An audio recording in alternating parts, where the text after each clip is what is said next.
All right, welcome back, everybody. Today we are lucky enough to have three of the lovely team members from Insight Vacations. Obviously, some faces you guys have probably recognised pretty quickly, and some you may not know.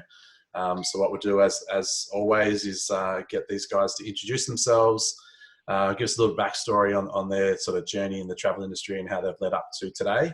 And then we'll crack on. So welcome, guys. Who wants to kick us off? I can go. So I'm Emina. I'm a sales manager in Queensland. I share the territory with Tomas, who's on the call. I've been in the travel industry since 2007, but I did take some time off. So overall, 5 years. I was working as a travel agent for quite some time before I took on this role last August. So I've been with Insight since then, which is really exciting. Still here, which is good. That's a bit about me. Thanks. I've been in the travel industry for coming up to 24 years and 30 kilos ago, Josh. So quite some time. I grew up on the southern part of the Gold Coast in a place called Currumbin, and went to Kingscliff TAFE. I think I was one of the first students to go through the wholesale / operations, tourism and travel course. So I've got my Cert 3 for that. It was a starting point, got me into the industry. I worked for a small operator on the Gold Coast, and so 24 years later, a bit of a diverse amount of companies, but all travel related. And now with Insight Vacations coming up to 8 years in August, with a little bit of a hiatus in the middle there where I did a bit of traveling and living abroad with the family. But so 8 years, so I look after the other part of Queensland and the Flight Centre account nationally as well. Thanks, Tomas. Hi, I'm Tammy. I am one of the sales managers for Victoria, Tasmania. I've been in travel for probably 10 years on and off, in between actual traveling, I guess. But I started as an agent and have done that on and off for quite some time. I've been with TTC for the last 2 years, but I only just started with Insight in March when everything kind of changed. It was an interesting time to start, but I love it. It's been great still, even in spite of everything that's going on. It's so interesting. You know, we are coming across lots of different people that made a career change or move or brand change or whatever, like literally within a week of all this happening or just before, or and look, timing's challenging, but I guess, you know, we all know that things change in the industry and people change their roles and their brands and their jobs. There's bound to be a ton of people out there that were literally sitting in that same boat. So yeah, baptism of fire, I guess. You know, that time. And I guess sort of on that note, you know, as you know, most people in the industry and reps and you guys getting out there on the road and talking to agents and being very social beings, how's the change of environment you know, been for you guys through this time, through this process of working from home and you know, having to try to connect with your colleagues and agents and so forth in a remote way or a socially distant way? How's that coping?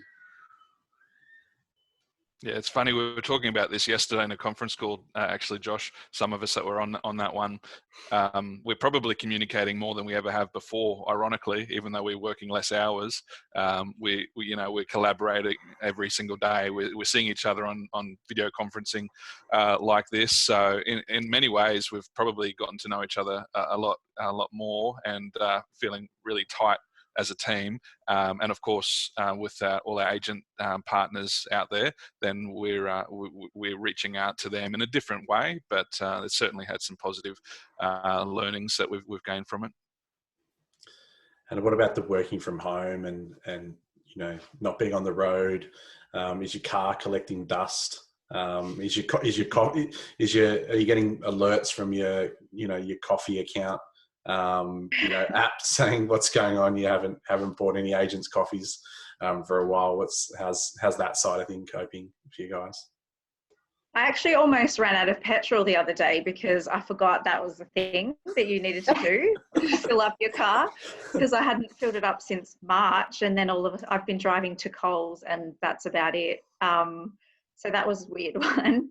I think we found it a lot more, I definitely found it a lot more difficult at the start, but it's just becoming sort of a new normal now, I guess. But I definitely miss going out and seeing agents. I think as a group of very social people, that was a big change, just seeing no one at all.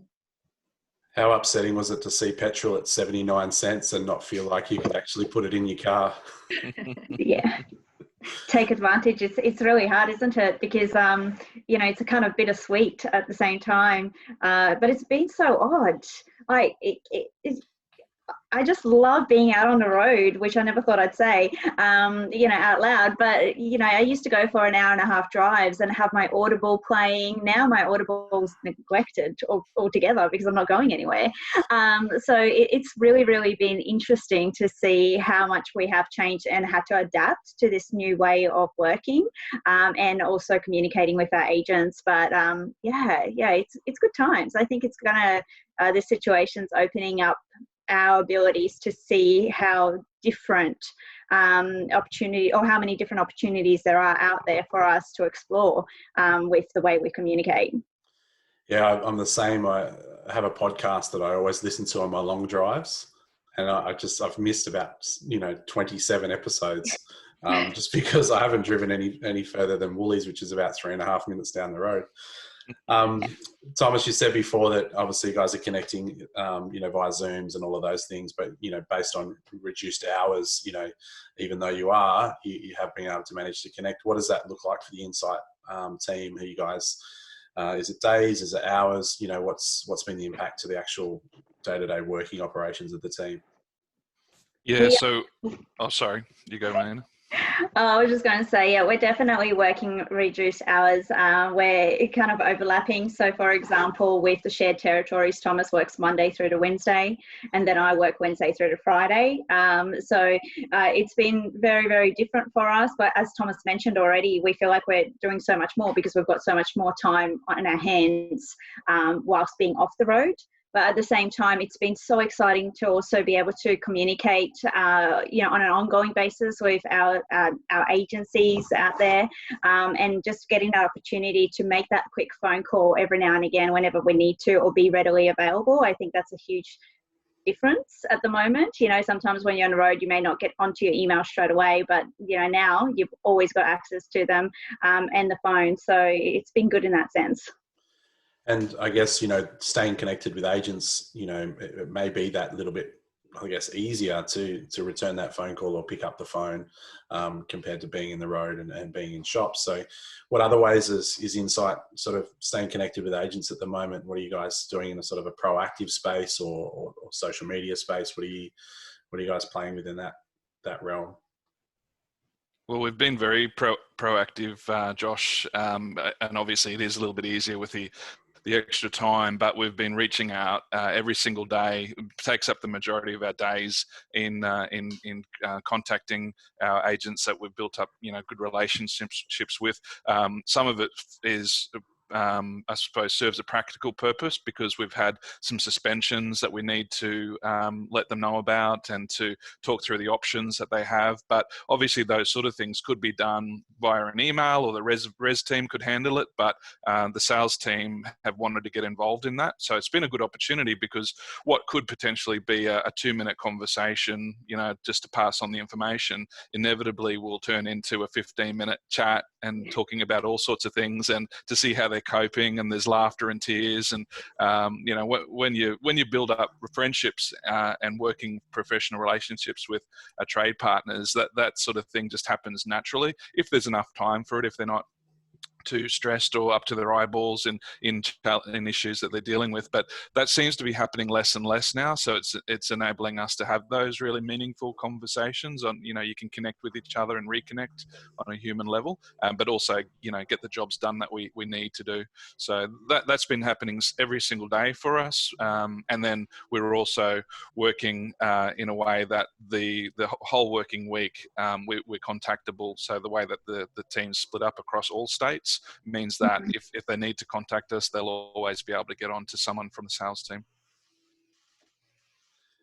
So interesting that your video is a little bit sort of delayed and slow. It's kind of entwined with the Northern Lights in the background. It's kind of cool. I wish I was coming to you from Tromsø in North Coast Norway or somewhere like that. But like many things, it's a bit of a virtual space at the moment. And just, I guess, while we have the opportunity, I'm sure you speak to lots of agents about, policies and unfortunately the cancellations and refunds, which is everybody's world at the moment. Is there sort of some general policy updates or some dates or some reminders that you can give the agents out there at the moment, just or where they can go to find the information at least?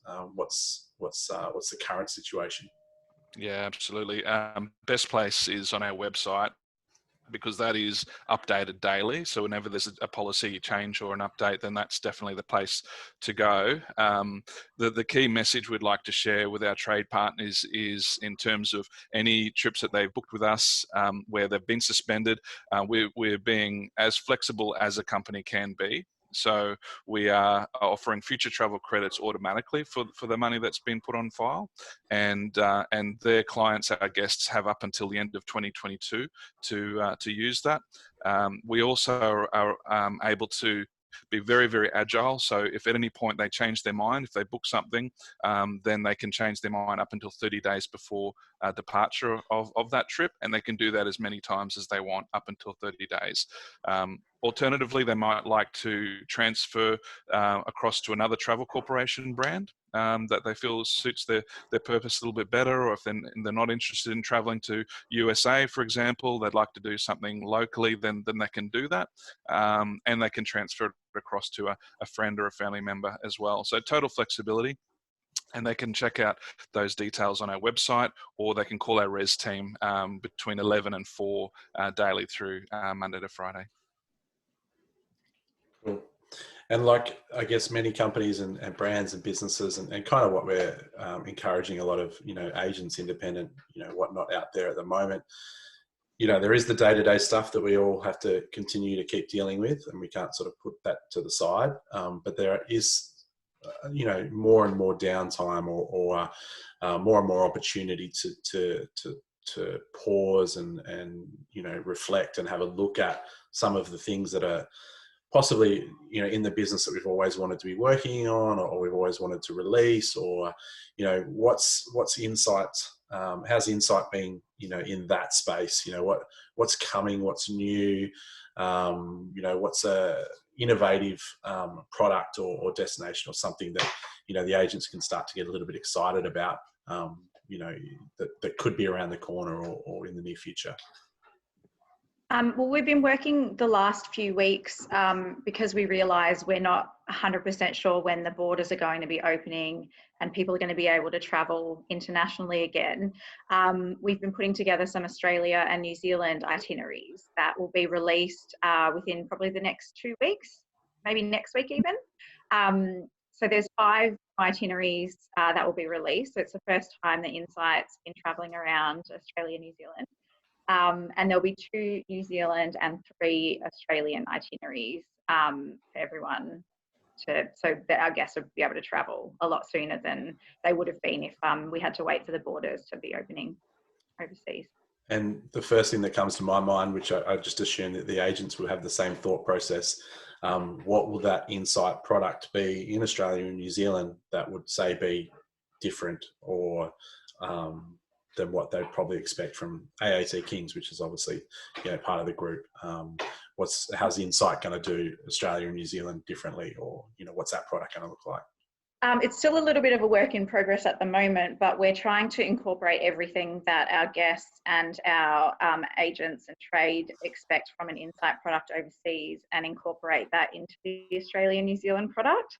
So still having things like small group itineraries, which I think people expect at the moment now with social distancing anyway.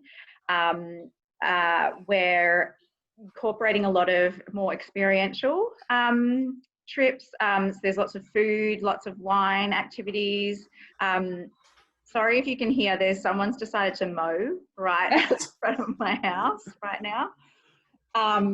Yeah, so a lot more gourmet dining experiences, Insight choice activities, and just trying to incorporate what our guests have had when travel with us before overseas. Yeah, cool. Anyone else want to jump in there? I suppose, Josh, it's going to appeal to Australians to travel in their own backyard in some of the Australia's most beautiful regions. So potentially people that have been planning a trip to Europe or to North America, they're just adjusting their priority list by necessity. But I'm sure some of these places have been on their list as well, that it's just getting bumped up a little bit.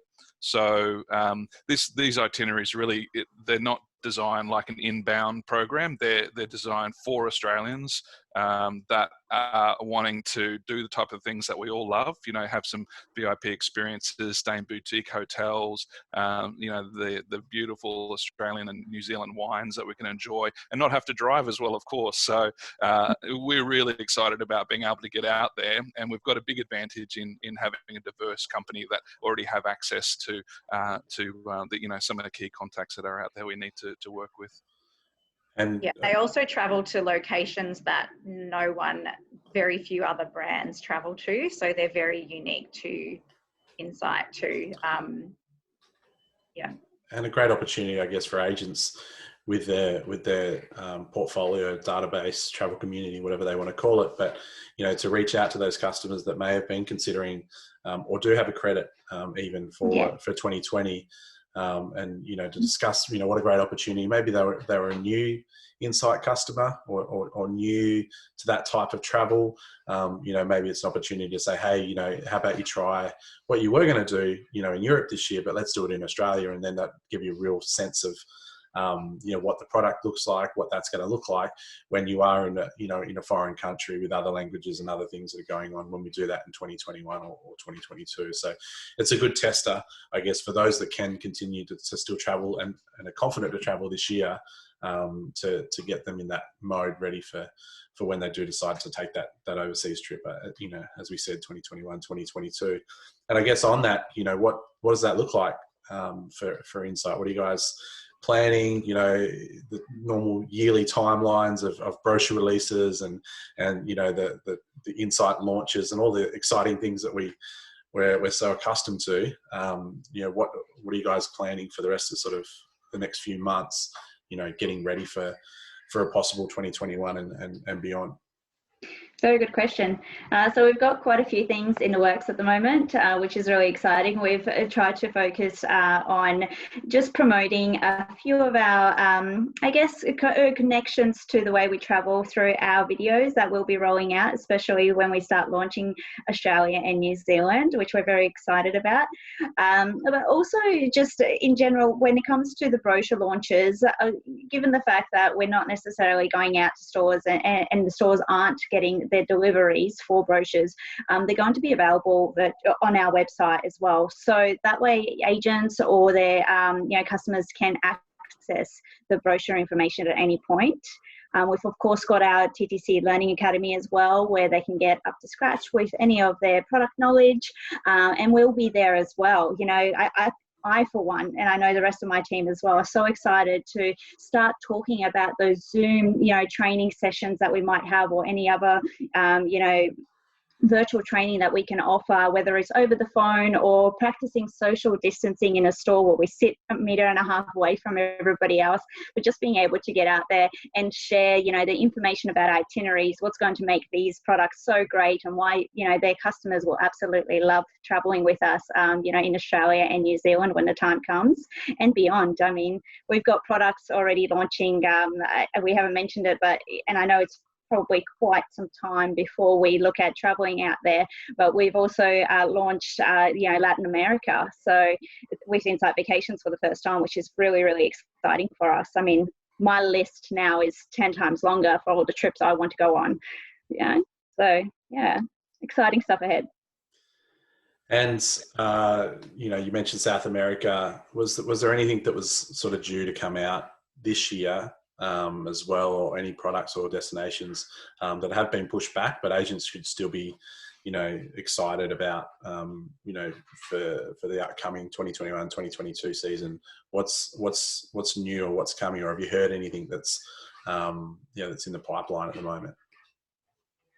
We've definitely got the 2021-2022 products, you know, coming out, as mentioned, for Latin America. So guests can start booking that. We assume that it's going to be more so for that market, for the people that live in those countries, as Australia and New Zealand will be for us.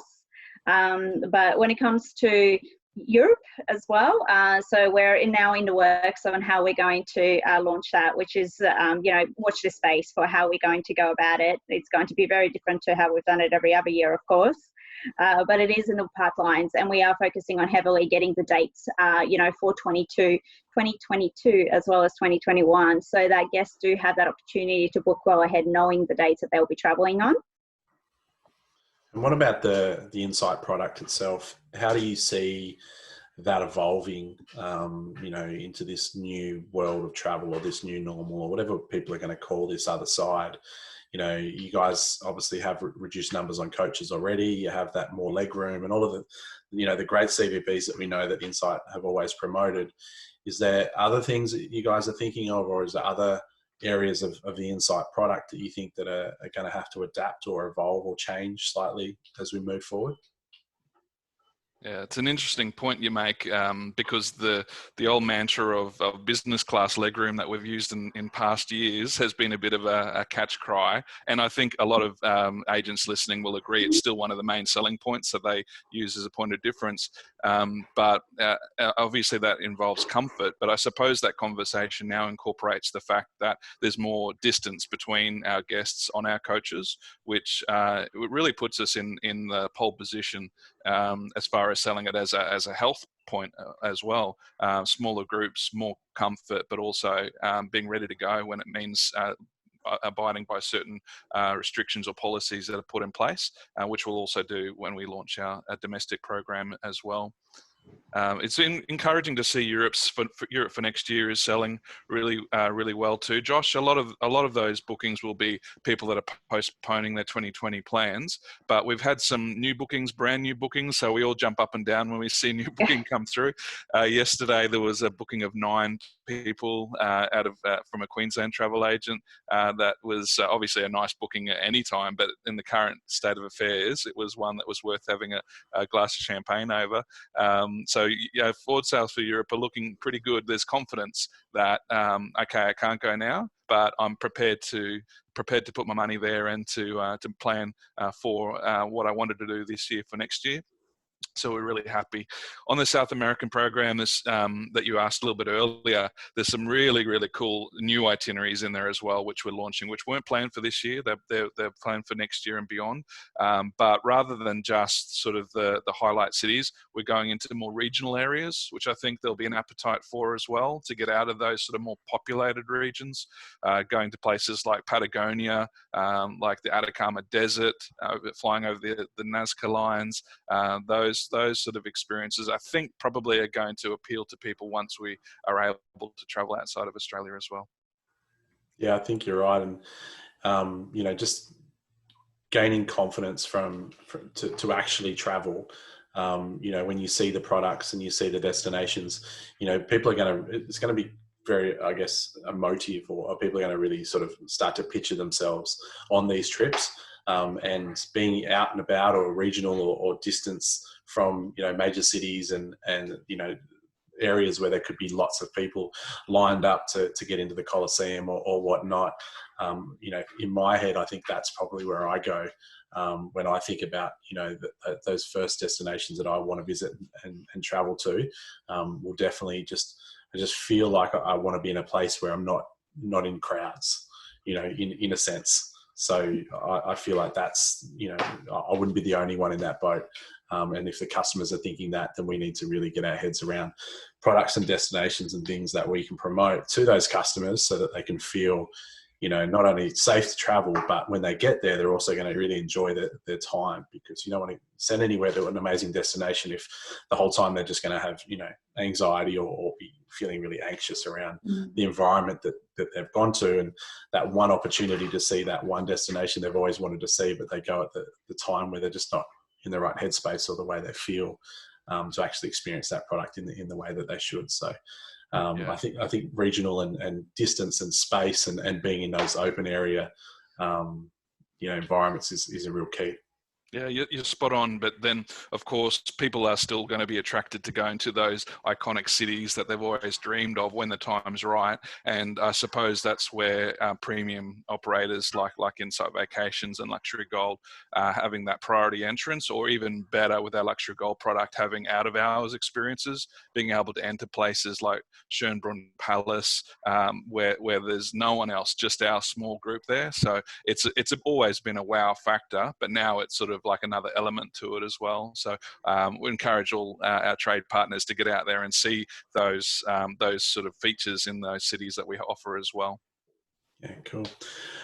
And look, we spoke about the Travel Corp Training Academy, which obviously they can find via the Travel EDJO website. A bit of a plug there. But you know, we have got a bit of, I guess, downtime, and you know, there is time to be at home, and there may be the odd hour in the day or half an hour in the day that, you know, we do, I guess, all feel like we should be doing something. You know, have you guys been doing anything personally yourselves that's kind of extracurricular, or, you know, have you got a new hobby? Have you started hoarding indoor plants, or, you know, what's going on in your world from that side of things? And if you found it helpful for yourself, you know, maybe you could sort of pass on that advice or tips to the agents out there. I've definitely been hoarding indoor plants that are mostly dead now, unfortunately. There's one that's not, and the rest of them are just on the edge there. They're not going very well. I'm too embarrassed. I know that Bunnings, you can return them all, but there's too many for me to take and be like, sorry, I killed them all in like a 2-month period. So I've been doing lots of, I've been taking like piano lessons on a little app and doing some painting. And the first few weeks I was watching so much TV, it was not funny. So now I've bought some books online and have specific times when the TV is not. So I'm not doing that anymore. So I think I'm just getting outside as much as possible. It's just, I would never spend this much time outside before now. So that's definitely a benefit of being at home and going out for exercise. What about you guys?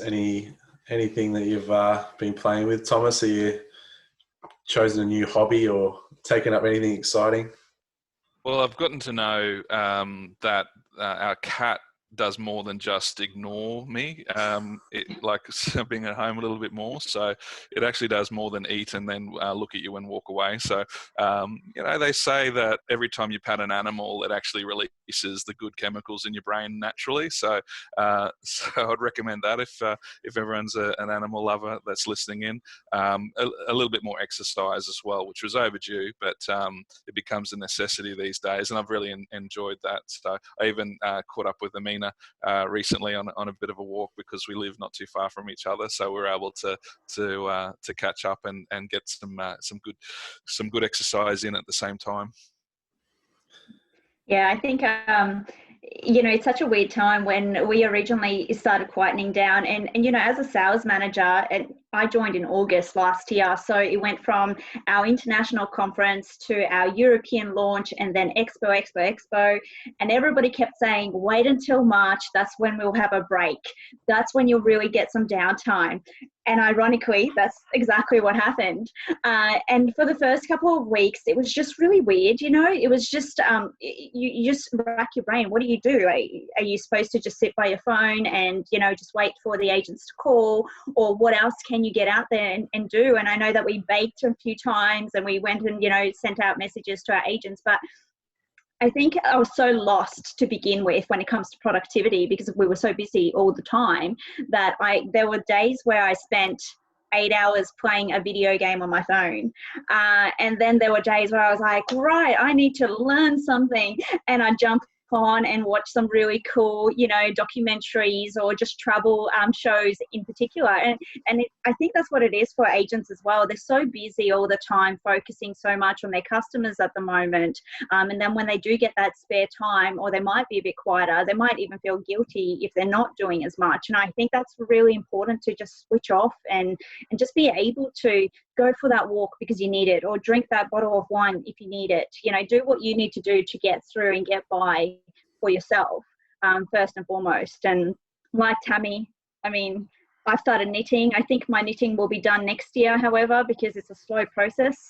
I never knew it was going to take so long to knit a scarf, but you just got to mix it up and just do what works for you.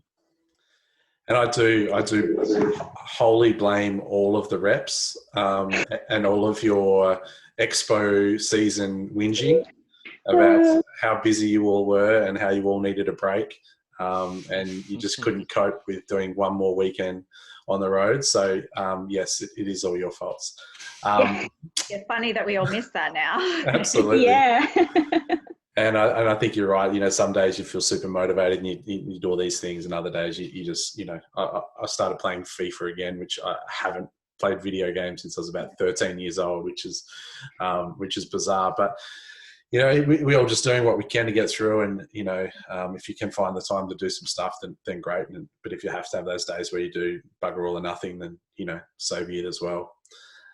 Guys, this has been really valuable for me. I've really enjoyed it, and it's great to hear you guys are doing some great stuff and insights, getting prepared and hopefully ready to launch some really cool Australia and New Zealand product. Which who knows may stay in the market moving forward if it does well. Which I think a lot of businesses who are pivoting into the Australian New Zealand market will find that some of this residual leftover product, could be really cool that if it actually just stays here and encourages people to travel in their backyard, even more so, when the borders do open up as well.